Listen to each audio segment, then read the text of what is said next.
لاہور کے علاقے جنوبی چاؤنی میں سسرالیوں نے فائرنگ کرکے ماں اور بیٹے کو قتل کر دیا۔ آئی جی نے واقعے کا سخت نوٹس لے لیا۔ سی سی پی او کو ملزمان کو فوری گرفتار کرنے کا حکم۔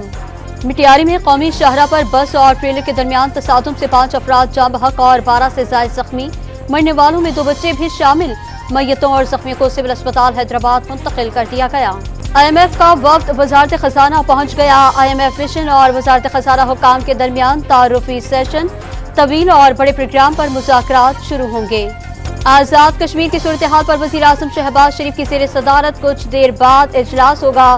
تمام اسٹیک ہولڈرز کو شرکت کی دعوت، اہم فیصلے کیے جانے کا امکان۔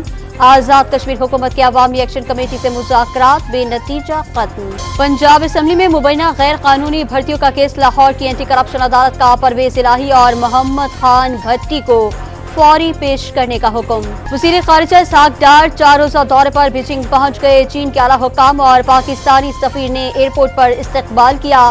چینی وزیر خارجہ کے ہمراہ 5ویں پاک چین وزرائے خارجہ اسٹریٹجک ڈائیلاگ کی صدارت کریں گے۔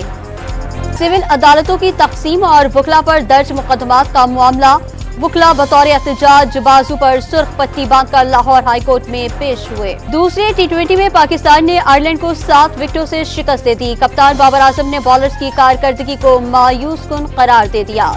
اور امریکہ کی ریاست الاباما اور ڈیلاویئر میں فائرنگ سے 4 افراد ہلاک۔